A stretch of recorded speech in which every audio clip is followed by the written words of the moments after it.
Mirëmbrëma të gjithëve, mirë se erdhët në edicionin qendror të lajmeve, këtu në ABC News, unë jam Juli Krisafi.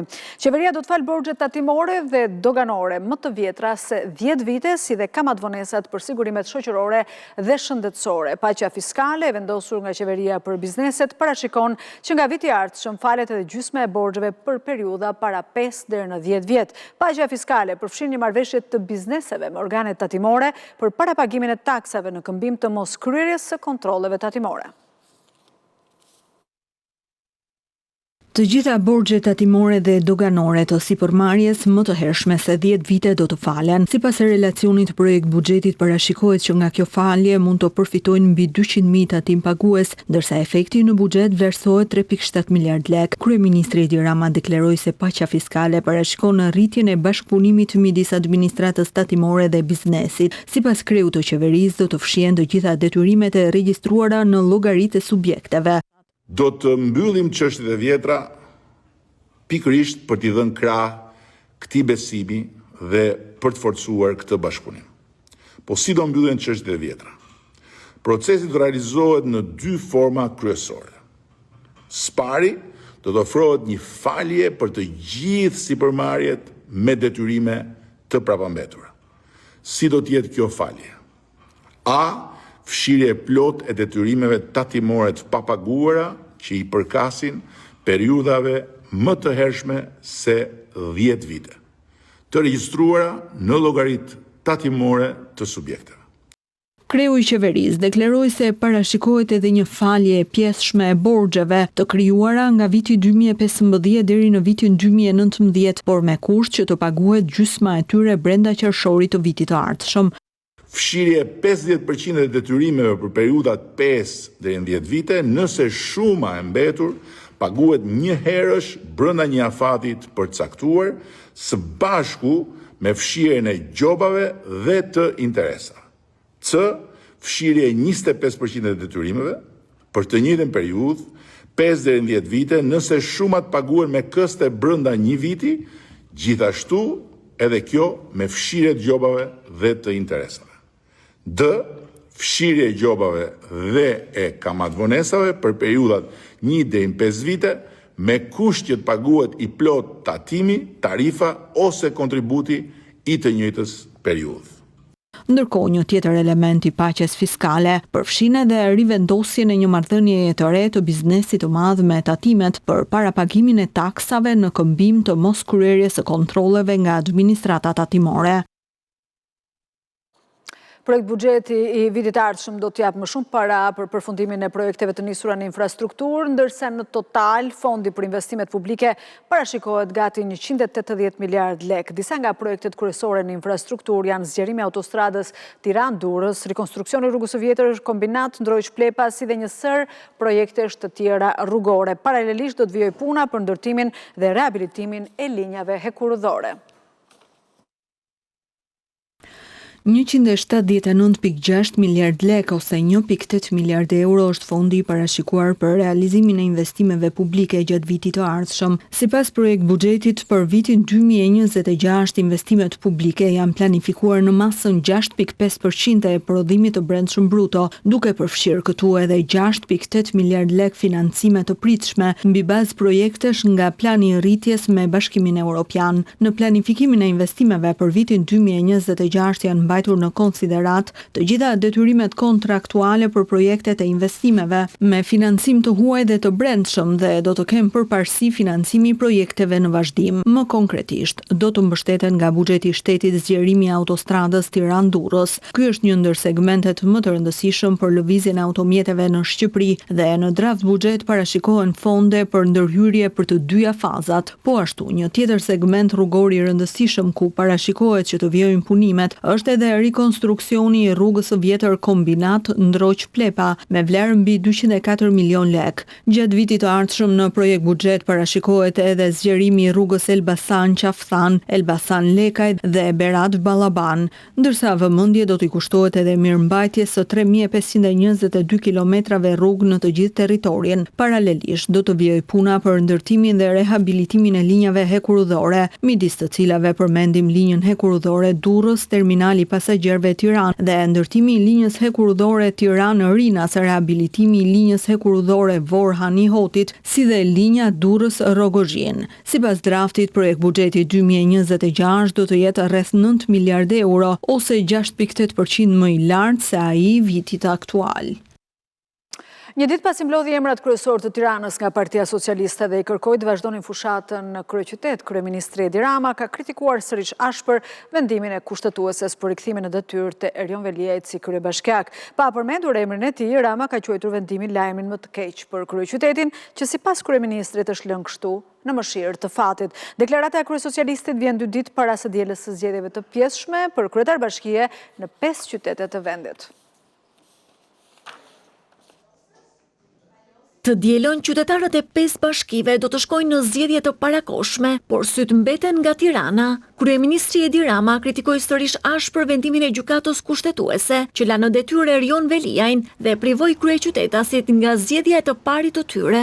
Nëse Tirana nuk do të ketë zgjedhje deri në 2027, dhe kushtetuesja mendon se kryebashkiaku i Tiranës nuk mund të largohet përveç se me zgjedhje, atëherë këtu jemi përballë një disproporcionit të dyfisht, disproporcionit të mbajtjes tij në qeli në dëm të lirive dhe drejtave kushtetuese të tij si person dhe si zgjedhur për të drejtuar qytetin, por dhe disproporcioni në dëm të së drejtës kushtetuese të popullit të kryeqytetit për të shërbyer nga i zgjedhur i vet. Pa përmendur në asnjë rast emrin e Veliajt, Rama e cilsoi skandaloze këtë situatë, ndërsa la të kuptohet se nuk do të heqë dorë nga përpjekjet për ta çuar Tiranën në zgjedhje, pasi qytetarët e saj nuk mund të lihen në mëshirë të fatit.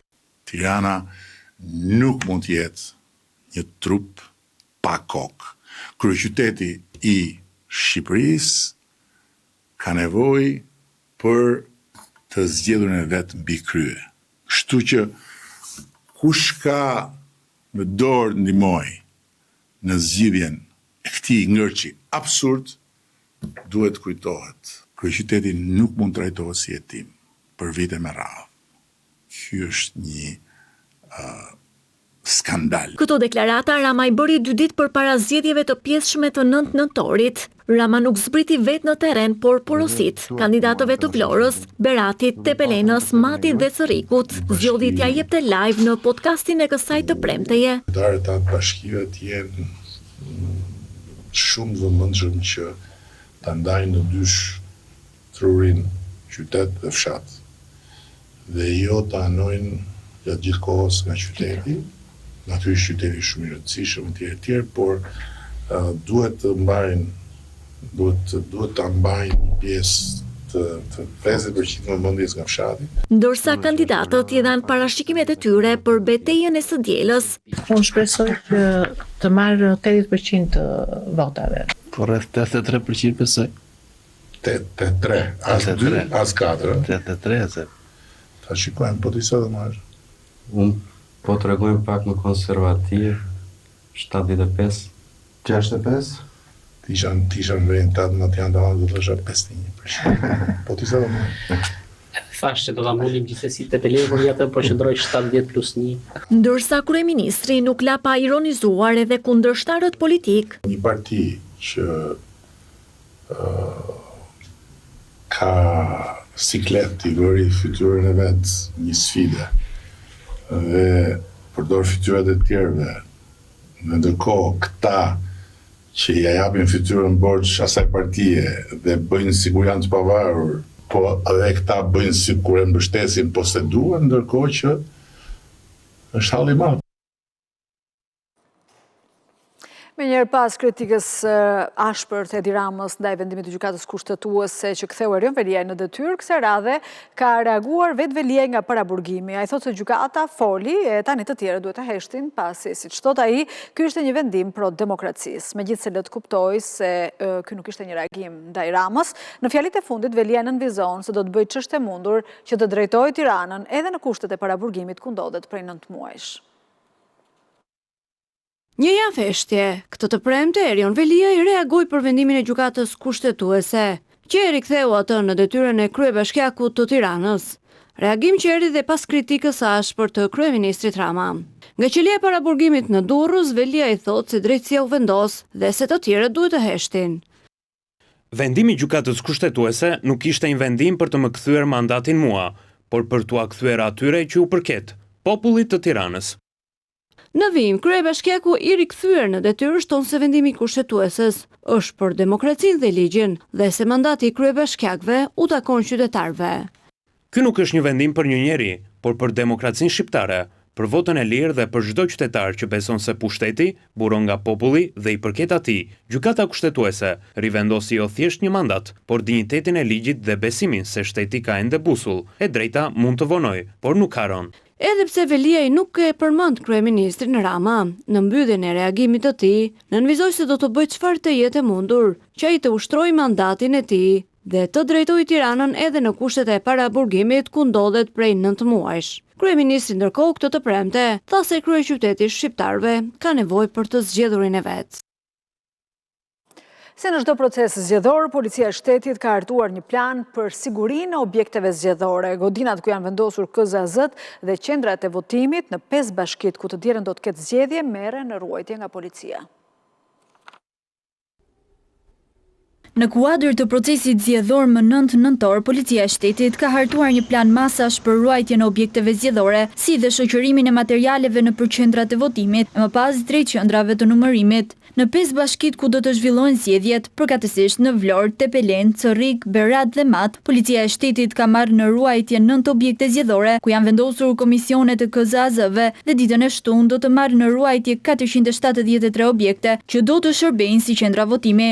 Policia ka dërguar në KQZ listën me 612 punonjës policie dhe automjete policie që do të angazhohen për ruajtjen e objekteve zgjedhore dhe shoqërimin e materialeve. Ditën e zgjedhjeve, me dorëzimin në mëngjes të objekteve që shërbejnë si qendra votimi, punonjësit e policisë do të tërhiqen në vend grumbullimet e përcaktuara dhe do të rikthehen për të bërë shoqërimin e materialeve zgjedhore në drejtim të KZAZ-ve në orën 19. Gjatë ditës së votimit, në rast se nga komisionet e qendrave të votimit koordinatorët, KZAZ apo KQZ-ja do të ketë kërkesa për ndërhyrjen e policisë në zbatim të kodit zgjedhor, policia ka lënë pikat e kontaktit me komisionet dhe do të veprojë në kohë konform përcaktimeve ligjore. Ju ftoj të ndiqni radion ABC News në valët 105 FM. Do të përditësoheni me zhvillimet e fundit në 105 FM. Sali Berisha po ndëshkohet së paku për gjuhën e tij, pasi sulmoi ambasadorin e Bashkimit Evropian për seksualitetin. Socialistët nisin procedurën e përjashtimit të tij nga kuvendi për disa seanca, por nga ana tjetër shumica filloi sqarimin e ligjit që kaloi seancën e fundit në kuvend. Sipas tyre ligji nuk synon dhe as do të legalizojë as gjininë e tretë, as një lloj tjetër prindi për fëmijët, veç nënës dhe babait. I kërkoj të nderuarit ambasador, të nxjerrë cilat direktive Bashkimit Evropian e kërkon një gjë të tillë. Ne respektojmë orientimin seksual të gjithë secilit. Edhe në statusin tënd ti je binar. Nuk merremi ne me trajtimin. Ka fëmijë, ka padër grua, ka marrë vendimet e veta mrapa siç ka shpjeguar jetën personale, se unë s'duhet merrem me jetën e tij personale. Fare. Një ditë pas këtyre deklaratave të Sali Berishës, Partia Socialiste ka kërkuar ndëshkimin e tij për sulmet ndaj ambasadorit të Bashkimit Evropian në Tiranë, Silvio Gonzato. Shumica i është drejtuar me një shkresë sekretariatit të etikës ku kërkon që Berisha të përjashtohet nga punimet e kuvendit nga 10 deri në 60 ditë. Sipas tyre, deklaratat e Berishës ndaj diplomatit të Brukselit, të cilit i përmendi dhe orientimin seksual, ishin fyese, denigruese, duke cënuar dinjitetin personal të Gonzatos dhe imazhin e kuvendit të Shqipërisë. Paralelisht, mazhoranca ka sqaruar dhe një herë se ligji për barazinë gjinore as nuk e kërcënon familjen tradicionale dhe as nuk shton numrin e gjinive, përveç burr dhe grua, por ai garanton barazinë mes tyre. Ai nuk krijon kurse si gjini të reja, vetëm synon që të garantoj barazi reale midis dy gjinive, që janë burr dhe grua. Koncepti tjetër, për cilin u fol, që është koncepti i përkatësisë së shumëfisht dhe që referohet në ligj, nënkupton diskriminimin e shtuar që mund të përjetohet për shkak të moshës, origjinës etnike, vendbanimit rural, aftësive të kufizuara apo statusit social-ekonomik. Deputetja Iris Luarasi mohoi kategorikisht mundësinë që mazhoranca socialiste të miratoj ligje që i hapin rrugë përdorimit të termave prindi 1 dhe prindi 2. As unë dhe as kolegët e mi të Partisë Socialiste nuk do ta votonin kurrë një ligj që nuk do të na jepte mundësinë që fëmijët të na thrasin nën, dhe nuk mendoj se ka në një mundësi brenda një familje që dikush nga fëmijët i thot prindi 1 dhe prindi 2. Në fakt, kjo është një gënjeshtër e shpikur nga ata që nuk e kanë lexuar ligjin, por besojnë çdo gjë që hidhet në rrjetet sociale. Sipas mazhorancës, ligji është në përmbushje të detyrimeve kushtetuese dhe ndërkombëtare. Ai nuk imponon ideologji të huaja, por zbaton vlera universale të drejtave të njerëzit që Shqipëria i ka nënshkruar. Të njëjtën ligji për barazinë gjinore u miratua në kuvent me 77 vota pro të mazhorancës. Të gjithë deputetët socialistë prezent në seancë ngritën kartonin jeshil, kurse nga opozita votuan vetëm 36 kundër, ndërsa një pjesë e deputetëve nuk morën pjesë në votim. Por Sali Berisha nuk tërhiqet nga kundërshtimi i ligjit për barazinë gjinore dhe sulmet ndaj ambasadorit të Bashkimit Evropian. Berisha, i cili në seancën e fundit të parlamentit foli më shumë se çdo deputet thotë se do të vendos foltoren para kryeministrisë nëse i heqin të drejtën e fjalës në kuvent. Sali Berisha nuk tërhiqet nga sulmet për ambasadorin e Bashkimit Evropian, Silvio Gonzato. Ai dha 2 arsye. E para, ndahet me ambasadorin dhe Bashkimin Evropian për barazinë gjinore. Për këtë, thotë se i mban krahun Shtetet e Bashkuara të Amerikës. Në të njëjtën ditë kur Gjykata Supreme e Shteteve të Bashkuara të Amerikës sankcionon 2 gjini, mashkull femër, burr grua, dhe përjashton njohjen e çdo gjinie tjetër. Në parlamentin e dhunës të votës vjedhur votohet ligji në të cilin gjinia zëvendësohet me përkatësinë e shumëfisht gjinore. Në këto rrethana, Partia Demokratike nuk pajtohet me këtë ligj. Do ndërmarrë të gjitha hapat kushtetuese, do rikonsideroj referendumin dhe çdo gjë të mundshme të nevojshme për anullimin e këtij ligji. E dyta, Berisha ankohet se nuk i lejohet të flasë në parlament. Nga 9 seanca të zhvilluara, me gjithë angazhimin më serioz të opozitës, në çdo komision, në çdo seancë, ju jeni dëshmitar që opozita është lejuar të diskutoj vetëm në një seancë.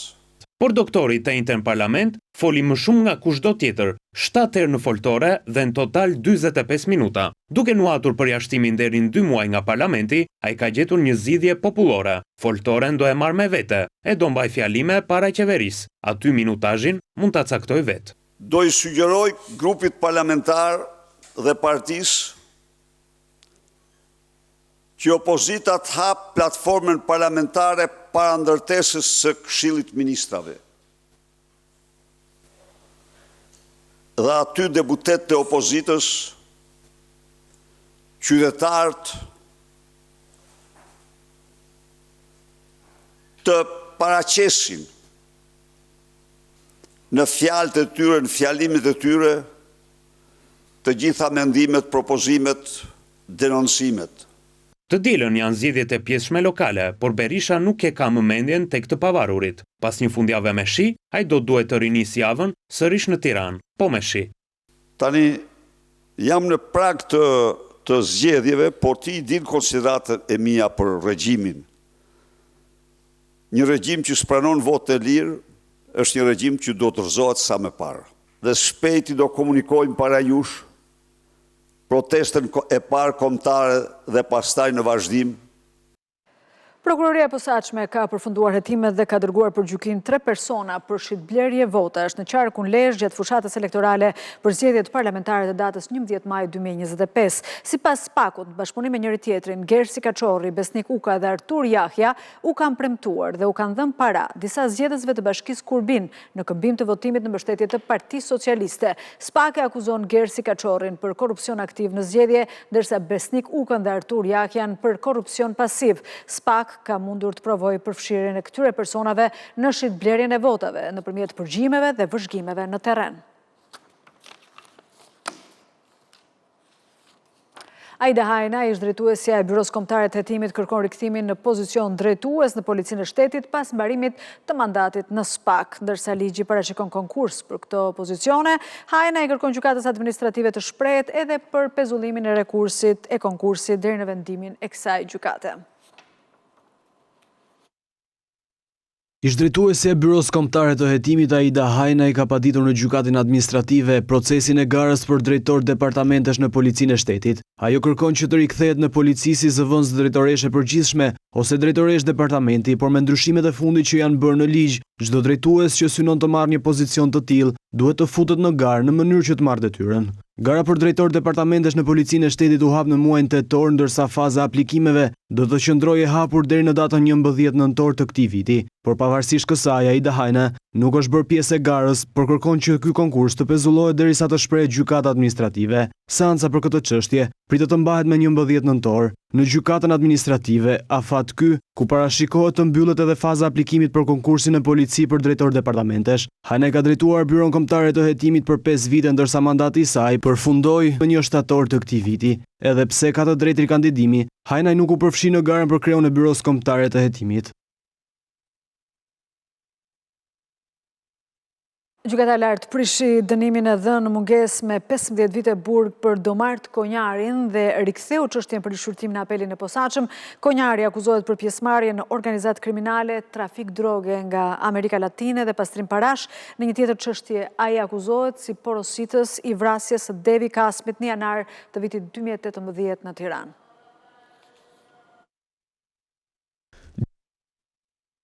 Gjykata e lartë ka prishur vendimin për dënimin me 15 vite burg në mungesë nga gjykata apelit të posaçëm ndaj të shumë kërkuarit Domart Konjari. Pavarësisht se ndodhet në Arrati, Domart Konjari ju drejtua shkallës së tretë të gjyqësorit, ku kjo e fundit vendosi që gjykimi ndaj tij të ribëhet në gjykatën e posaçme të apelit, por me një trup tjetër gjykuese. Apeli i posaçëm e dënoi Domart Konjarin më 7 tetor të vitit 2021 për veprën penale krimi i organizatës kriminale pastrim parash, korrupsion aktiv i personave që ushtrojnë funksione publike dhe falsifikim. Ai sipas hetimeve të SPAK ka drejtuar një grup kriminal që trafikonte kokainë nga Amerika Latine dhe heroin nga vende të tjera për në Bashkimin Evropian. Kryesisht lëndë narkotika i shpërndante në Francë, Belgjik dhe Gjermani. Gjatë procesit për dënimin e Domart Konjarit u morën dëshmi të 10 shtetasve francez, por edhe prova të tjera nga ky shtet kundër tij. Domart Konjari njihet edhe si një nga të fortët e Tiranës, ku ka shpëtuar disa atentateve vite më parë. Konjari era në prangat e policisë në nëntor të vitit 2015 për llogari të një urdhër arresti të lëshuar nga autoritetet franceze, por 5 muaj më vonë ju zbut masa e sigurisë në detyrim paraqitje dhe që prej atij viti Konjari nuk është arritur të kapet. Domart Konjari